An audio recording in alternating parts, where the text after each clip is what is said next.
The streetlights flickered as I stepped out of my black SUV onto the damp pavement. My security team hovered nearby, but I barely noticed them. My mind was clouded with exhaustion, weighed down by the years of searching. My daughter, my only daughter, had been missing for nearly 10 years. Then, out of nowhere, I saw her. A girl with tangled hair, wearing a ragged hoodie 2 sizes too big, sitting on the edge of a cracked sidewalk. She was hunched over, knees pulled to her chest, her thin frame trembling in the cold. But it wasn't just any girl. It was her. My heart nearly stopped. "Sir, we should move," one of my men said, but I barely heard him.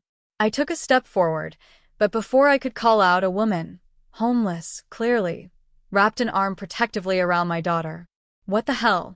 The woman looked at me with sharp, defiant eyes. She was dirty, her clothes worn down to threads, but there was something fierce in her gaze, something that told me she wouldn't let me near the girl. Why was my daughter with a homeless woman? I barely registered the sound of traffic around me. All I could see was my daughter, Sophie, clutching onto this homeless woman like she was her lifeline. My blood ran cold. Had someone taken her? Was she being manipulated? I stepped closer. Sophie. Her head snapped up. Wide, terrified blue eyes met mine, the same ones that used to light up with laughter when she was a child. But now, they were filled with something I never thought I'd see in her. Fear. She gripped the woman's sleeve tightly, shaking her head. "We should go," she whispered. The homeless woman didn't hesitate. She pulled Sophie up, ready to disappear into the alleyway. "No." "Not again." I surged forward, blocking their way. "Wait." My voice cracked. "Sophie, it's me.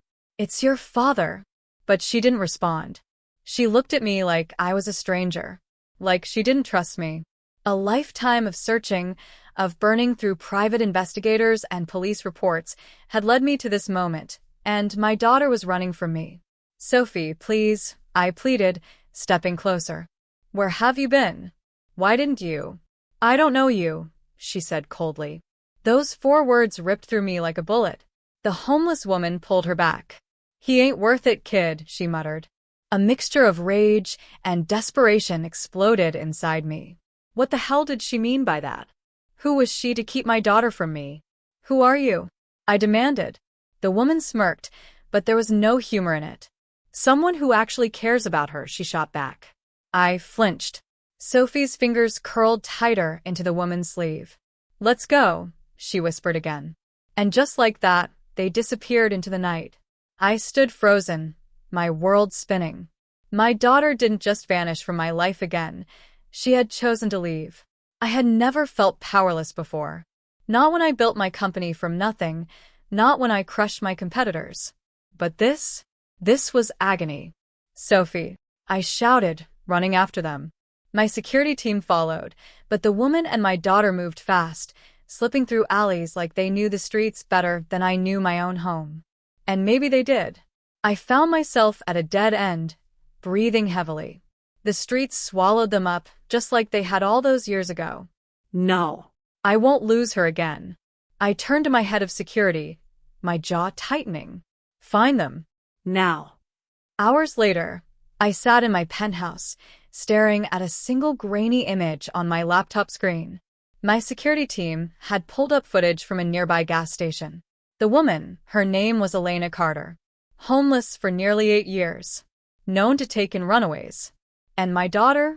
She had been living on the streets with her. Why? What happened to my little girl? And why did she look at me like I was the villain in her story? I couldn't sleep. The image of Sophie, clinging to that woman like she was her mother, kept looping in my head. Why didn't she come home? I had everything. A billion-dollar empire, a mansion bigger than most people's dreams. Yet my daughter was living on the streets. My fists clenched as I dialed my head of security. "I want everything on this woman, Elena Carter. Where she stays, how she survives, who she knows. And I want it now." By morning, I had a full report. Elena Carter, once a successful nurse, engaged to a promising surgeon. Until everything fell apart. A wrongful conviction had cost her everything. By the time she got out of prison, she had nothing left. No job, no fiancé, no home. And then, she disappeared into the streets, helping kids who had nowhere to go. And Sophie?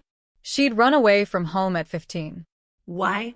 I gripped the edges of the report, my stomach twisting. What the hell had happened to her that I didn't know about? I found them again the next night. This time I didn't send my security. I went alone.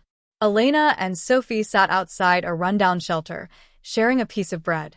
My daughter's eyes darted around nervously, like she was always expecting someone to hurt her. I swallowed the lump in my throat. Slowly, I approached. Sophie. She stiffened. Elena's eyes narrowed.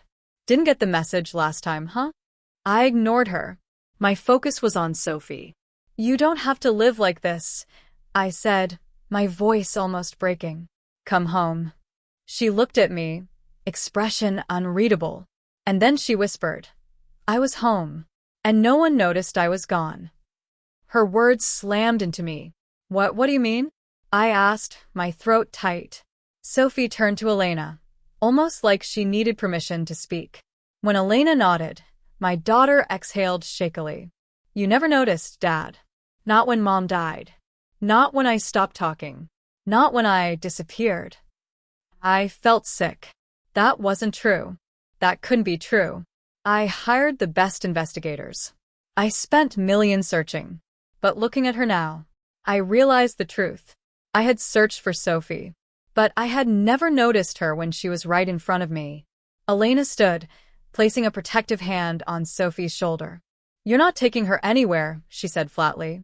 I clenched my jaw. She's my daughter. Elena's lips curled into a bitter smile. Where was that energy before she ended up here? My stomach churned. What had I missed? Sophie stared at me, waiting. For what? A fight? An argument? But I wasn't going to walk away. Not this time. I followed them. Not forcefully, not angrily. Just watching. I saw the way Sophie helped others, giving up her food for a sick kid, wrapping a coat around a woman shivering in the cold. She wasn't just surviving. She was saving people. And I had no idea who she had become. That night, I made a decision. If Sophie wouldn't come home, then I'd bring home to her. I didn't just throw money at the problem. I went back to that shelter. I helped. I donated new blankets, food, medical supplies. Not as a billionaire. As a father. Sophie watched from a distance, arms crossed. Suspicious. Wary. But watching. It was a start. You can't buy your way back, Elena muttered as she sat next to me on the curb. I nodded. I know. She tilted her head. Then why are you here? I swallowed. Because I missed my daughter's life once. And I'm not making that mistake again. For the first time, Elena didn't glare at me. And Sophie, she sat a little closer than the day before. It took weeks. Weeks of showing up. Weeks of proving I wasn't just another rich man with guilt. Sophie still flinched when I reached for her. She still hesitated before answering my questions. But slowly, she started talking. About her life. About why she left. About the one thing that shattered me the most. You didn't fire the nanny, did you? The question hit me like a sledgehammer. The nanny, Marie. The woman I had trusted to care for Sophie after my wife died. What does she have to do with this? I asked carefully. Sophie's face twisted. She told me you didn't want me around. She said I was a burden. My breath caught. She said you only kept me because of Mom. That you were too busy to care. My world cracked. And Sophie ran away, because she thought I didn't want her. I wanted to kill Marie. But she was long gone. And what mattered now was fixing this. Fixing us. I'm sorry, I whispered. I should have been there. Sophie studied me. You weren't. I nodded. I know. She exhaled slowly. And then, for the first time in years, she reached out, just for a second, gripping my fingers before pulling away. But it was enough. The first time she agreed to have dinner with me, I almost cried. We sat at a tiny diner. Nothing fancy. Nothing overwhelming. Just talking. Elena watched from the side, smiling softly. For the first time, I felt hope. It wasn't about money. It wasn't about rescuing her. It was about earning her trust. And I would spend every single day proving I would never leave her again. Because Sophie wasn't just my missing daughter. She was my second chance. The days stretched into weeks. I kept showing up. I didn't push. I didn't force anything. I listened. Sophie still didn't call me Dad. She wasn't ready, but she no longer ran away when I arrived. That was enough. One night, as we sat outside the shelter, eating cheap sandwiches, she finally spoke. "I used to dream you'd come looking for me," she murmured, eyes on the ground. "But when you didn't, I stopped hoping." A knife twisted in my chest. "I was looking, Sophie. I swear to you, I never stopped." Her hands curled into fists. "Then why did it take you 10 years to find me?" I had no answer for that. I found myself talking to Elena Moore. She wasn't just some random woman on the streets. She had saved my daughter's life when I couldn't. "I told her not to trust you," she admitted one evening. "Not because you're rich, but because I've seen men like you show up, act like they care, and then disappear." I swallowed hard. I won't disappear. Elena studied me for a long time before nodding. "Then prove it." A storm rolled in one evening. I expected Sophie to stay at the shelter, but she didn't. Instead, she found me. I barely recognized her voice when she whispered, "Can I stay with you tonight?" Everything inside me locked up, but I forced myself to stay calm. "Of course. You can stay however long you want." She didn't thank me. She just nodded. I pretended not to notice the way her hands shook as she followed me to my car. She didn't sleep that night. I left the guest room door open, just in case. Around 3 a.m., I heard her sobbing. I stood outside her door, fists clenched.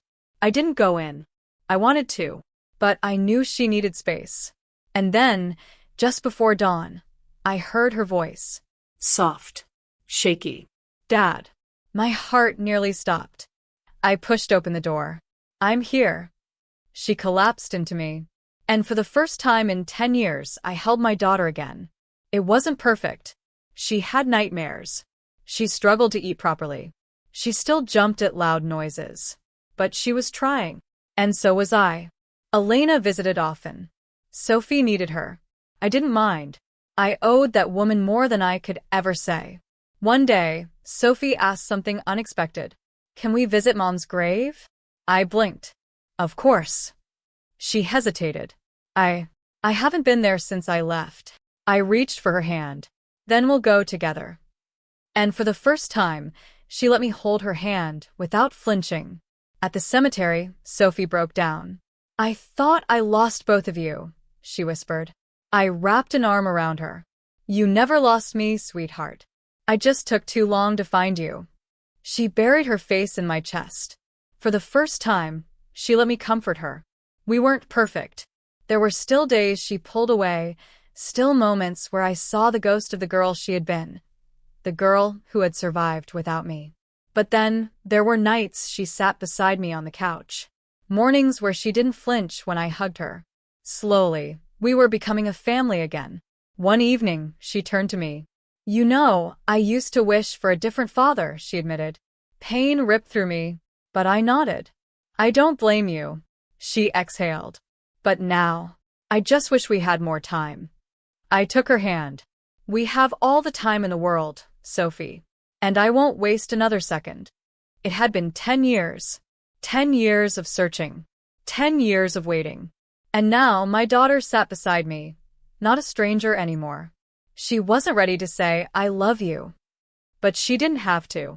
Because when she leaned her head on my shoulder that night, I knew. I had my daughter back. And this time, I would never let her go.